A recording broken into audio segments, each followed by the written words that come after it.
essentially France is panicking.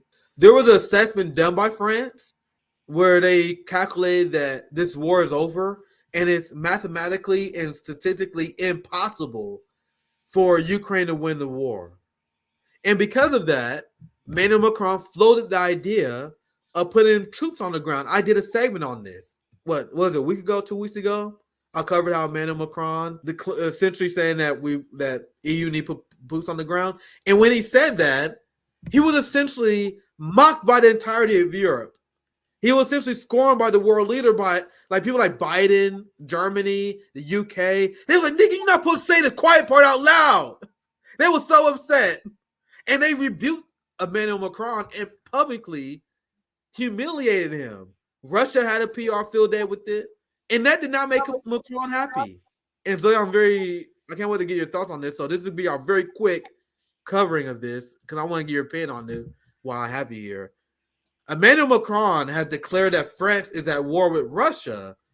Well, he said he as a question because I'll just read this quote. The guy tweeting about it. French intervention in Ukraine cannot be ruled out, and France will do everything to make sure Russia doesn't win. There is not a risk of war. There is war. A Russian victory in Ukraine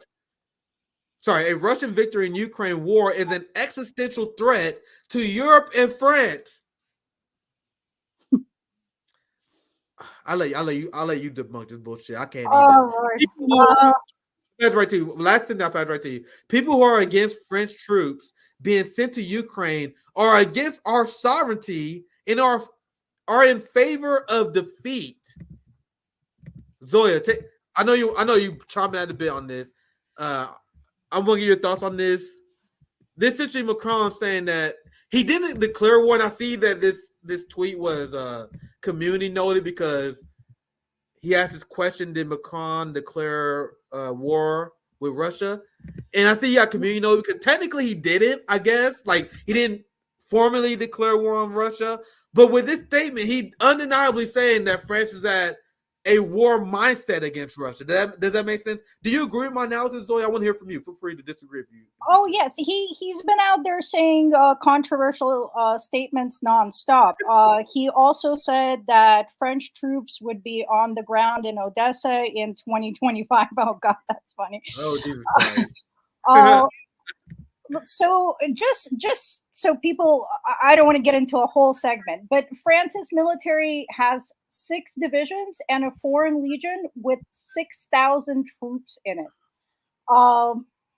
In terms of active duty personnel, Russia has the 5th largest military force in the world with 1.15 million and at least 2 million more in reserve personnel. So 1.15 million active duty, 2 million personal reserve. They're the largest country on earth, sitting on the wealth of trillions of resources. But let me tell you why this is really happening. Because Burkina Faso just threw the French out, and Mali just threw the French out with Russian assistance. And France, their entire economy is dependent on their colonies. They've been stealing from Africa for centuries. So Russia is a massive thorn in its side, and it has nothing to do with European sovereignty or anything, or Ukraine or anything else that he's referencing. It's because Russia is helping liberation movements, and it is a thorn in France's side. So it is a threat to their bank accounts. And that's a great point. I didn't consider that. That's a great point, Zoya. Yeah, that's a great point. Mm-hmm. That's why we're seeing this antagonism and this rhetoric. But in reality, France doesn't stand a chance. And there's been over 13,000 documented mercenaries already on the ground from France and Poland and other countries. And I have those statistics too when we get into a segment. So I don't want to get too much into it. Yeah, we're just doing a light cover of it, maybe 5-10 minutes. So yeah, I love that input. So yeah, this is like a short segment because I definitely had to touch on this. I'll just read a few reactions. Feel free to interrupt anytime. We're gonna wrap up here very soon. Here, George Galloway. Macron has lost his mind. There can be no other explanation for the leader of a state whooped by Burkina Faso declaring a state of war with Russia. I think that's an accurate way to say that he declaring a state of war. That's their mindset, the mindset of war. We negotiated as much as we could. This is another quote from his unhinged press conference that he gave. Press conference. We negotiated as much as we could, but there's nothing to talk about with Putin no more. Ukraine must win. There will be no red lines for France. Emmanuel Macron is talking like a psychopath because he knows war with Russia is the only way he can maintain his power. He's deeply unpopular in France, faces protests all the time, and just lost his majority in his parliament last election. So I didn't consider your angle on it was fantastic, Zoya. That's such a great point. Because my first thought was like, this is Emmanuel Macron puffing his chest out because he know he's fucked. The French people hate him, so I guess he's trying to engage in war as a way to bail him out. That was my first take on it, but your take is also fantastic as well. So this is us quickly touching down on this. I will cover this more in detail on Saturday. There's gonna be a lot of updates on Saturday. I can't wait to see the reaction from the international community because the last time France and Macron said this, they got their ass whooped, even by their own allies that was saying, you guys are out of your mind. We're not doing this. You guys are giving Russia a victory by even saying this. So any last thoughts on this, Zoya? And I'll read a few super chats. I mean, I can tell you how the Russian community is reacting with rambunctious laughter. Like, to them, this is a joke. I sent you a picture earlier of they're posting memes of how to make a French flag, and it's basically you take a mop and attach a white towel to it. So it's unfortunate, but obviously he has a different agenda, and all the conflict globally is interconnected. That's why it's so important that we have a deeper understanding of geopolitics, because guess what? Israel is in Syria too. 30,000 children died in Syria. Israel was there. All of these things are connected. You see Israel and Congo. You see the same players show up where the resources are being stolen and the people are being killed over and over again. And this saber rattling from France is pretty pathetic. I can't imagine what the domestic response would be if he ever actually decided to go through with it. So we have to look at what's going on elsewhere in the world, and like Putin says, who's benefiting. This is man, this is such a good point. I mean, look, this is Putin acknowledging your point. Putin addresses French president's concern over Russian presence in Africa. So you're 100% right there. Russian President Vladimir Putin recently commented. I have not seen this. I'm interested in watching this. I watched this for the first time. We'll wrap up with this video because I haven't seen this. I'm just personally interested in watching it. Russian President Vladimir Putin recently commented on the strained relations between Russia and France, particularly regarding Russian influence in Africa, which has elicited what he described as an emotional reaction from the French President Emmanuel Macron. I think there is some kind of resentment, but we maintained direct contact with him. We spoke quite openly on the topic. We did not go into France and force France out of there. The problem is different. The well-known Wagner Group first carried out a number of economic projects in Syria, then moved to other African countries. The Ministry of Defense provided support, but only because it's a Russian group, nothing more. Regarding Macron's reaction, Putin suggested that it might stem from broader issues within some African states, implying that Macron's response could be influenced by internal challenges faced by France in the region. It's probably more convenient to be offended by anyone without seeing your own problems. Perhaps such an acute, rather emotional reaction on the part of the French president is also connected with what is happening in some African states. So I'm gonna let it finish, but if you're not following, I love how Putin is such a snarky asshole. Because what he's saying here is essentially like, bro, we didn't go in Africa and force you out. That's what the quote here is saying. He like, bro, you have problems that Africans don't like you, and what you're doing is essentially having an emotional breakdown. You hear Putin calling Macron emotional over and over again. This is why Western leaders can't fuck with Putin. Not only is he very smart, he also is really a snarky asshole.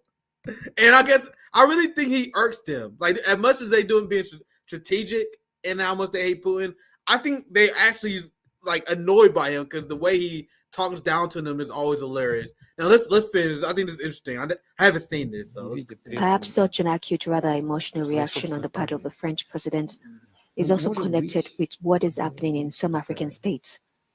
Although I know other African countries where they threaten the French president calmly and say, yes, everything suits us, we're ready to work with them. But in some countries, they don't want to.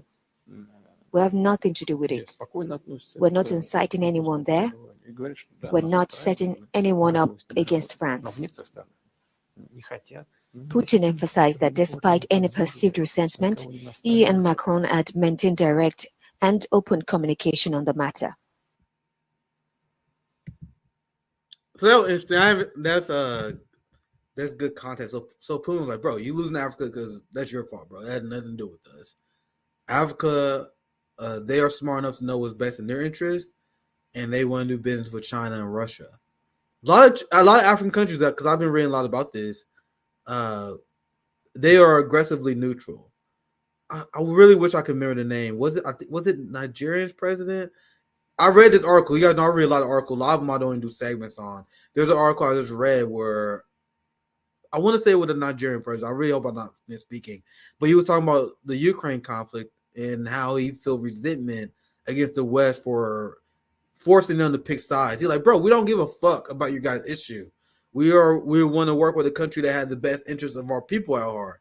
And with that said, they decided that working with China and Russia is better because they can develop these infrastructure projects, have debt forgiven, have economic relationship that is not tied to politics and not tied to the hypocritical Western rules-based order. And that's one of the reasons why Africa prefer Russia over China. I mean, Russia over the United States, China over the United States. I'm gonna see if I find his last receipt because I find it ridiculously disrespectful. Russia propaganda. Here's one of them. They're not the article I was looking for, but they insult Africans all the time because they're saying that Africa is falling for Russian propaganda. Africa is falling for China propaganda. No, they're sovereign people who know what the fuck. Actually, they changed this headline. Actually, they're not that important. I just want to show you guys something. Russia propaganda. I want to see. I'm gonna try to find this article that I covered a while ago. Not that important. Russia growing footprint in Africa. God damn it, what the article I'm looking for? It's not like Russia propaganda in Africa. Blah blah, whatever. I mean, how is it even controversial that African countries want to do what's best for their people? And funny enough, I'm glad Putin said that. I haven't watched that entire interview actually, but I watched the first 30 minutes of it, and the entire time Putin is talking about domestic affairs, investing more in families, investing more in jobs, investing more in infrastructure because they want to increase their population. They want to increase their industrial capacity. So he was talking about doing what's right for his people. And I know that the way Russia approaches dealing with other countries is respecting that they want to do the same thing for their people. So the projects that they offer and the contracts are mutually beneficial, as opposed to what the West does, which is just kill people and steal their resources. It's a no-brainer why these countries are gravitating towards China and Russia. And this is a very, very dirty way for Macron to display how butthurt he is. And I know that Putin understands that, and he was very strategic and diplomatic in his response. But in all reality, BRICS is rising. They're building their own system to compete with the SWIFT system that the West uses. They've already circumvented sanctions. So Russia and China are leading the way into multipolarity and a world-based order on respect and cooperation. So that's the battle we're in, and expect more of this, especially since Putin's election is coming up in a few days. So that's why they're trying so hard to undermine. Oh my God! You already know we're doing an episode about that because you already know what the narrative is going to be. They already started the Russia rigged election thing. But we said earlier, this is my last thought about Putin in the beginning of his interview. We talking about domestic policy for 30 minutes.